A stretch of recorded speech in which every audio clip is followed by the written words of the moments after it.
নমস্কার বন্ধুরা, মুক্তেশ্বর থেকে বেরিয়ে পড়েছি। যাব ভিনসার, পথে আসবে কাসর দেবী টেম্পল, সেটি আপনাদের দেখাবো আজকে।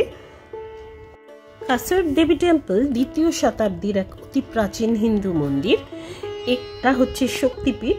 এখানে সতীর চোখ পড়েছিল, এরকমই বলা হয়। এই মন্দির আধ্যাত্মিক বিশেষত্বের জন্য বিশেষভাবে বিখ্যাত। এখানে অতি সহজে ধ্যানমগ্ন হওয়া যায়। এর পজিটিভ এনার্জি এই জায়গাটির খুব বেশি। বলা হয় কারণ হিসেবে যে এখানে ভ্যান অ্যালেন বেল্ট এই জায়গাটির মধ্যে অন্তর্গত। এই জায়গাটির জিওম্যাগনেটিক ফিল্ড সেই জন্য খুব বেশি, খুব স্ট্রং, যার কারণে এখানকার অ্যাটমসফিয়ারও খুব এনার্জেটিক। আর এখানে খুব সহজেই মেডিটেশন হয় আর কি, হয়ে যায়। আর হচ্ছে এখানে কসমিক এনার্জি খুব পাওয়ারফুল, এটাই বলা হয়। এখানকার এনার্জির ফ্রিকোয়েন্সি বলা হয় ইউএস এর স্টোনহেঞ্জ আর পেরুর মাচু পিচুর মতো, যার জন্য সমস্ত আধ্যাত্মিক যারা স্পিরিচুয়াল, যারা সিকার, তারা এখানে ছুটে আসেন।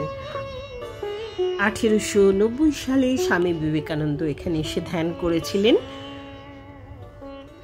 সত্য সাই বাবা, অ্যালফ্রেড সোরেনসেন, লামা অনাগারিকা গোবিন্দা, এরা সবাই এখানে এসেছিলেন।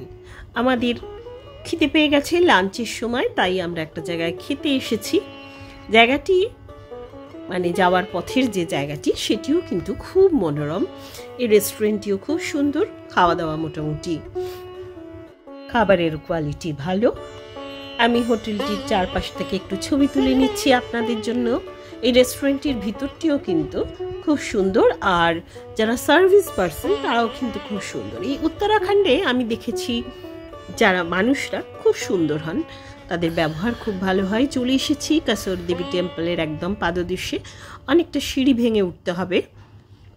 উঠতে আরো দু একটা জিনিস বলি। পরবর্তীকালে বব ডিলান এখানে এসেছিলেন, উমা থুরম্যান আসেন। এই জায়গাটি বিদেশিদের কাছেও কিন্তু ভীষণভাবে বিখ্যাত হয়ে যায়, আর হিপিদেরও এই জায়গাটি একটি প্রিয় জায়গা হিসেবে চিহ্নিত হয়।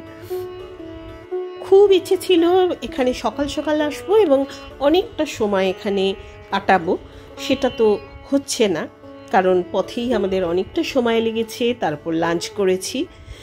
যাই হোক, কিছু তো করার নেই, আপাতত দর্শনই করব। কিন্তু আমার খুব ইচ্ছা আছে পরবর্তীকালে এই কাসর দেবীতে কিন্তু এসে কদিন থাকবো, কারণ আমি খুব অল্প সময় এখানে উঠছি, কিন্তু দেখছি যে অপরূপ লাগছে জায়গাটা। উপর থেকে একটু ছবি নিয়েছি, ছবি তোলা বারণ, মায়ের ছবি তো তোলা বারণই। আর অনেকে দেখছি যে মেডিটেশন করছে, যার জন্য আমি ছবি তুলিনি আর কি। তো এইখান থেকে চারপাশটা কিন্তু ভীষণ সুন্দর, আর একটা অদ্ভুত ফিল হচ্ছে।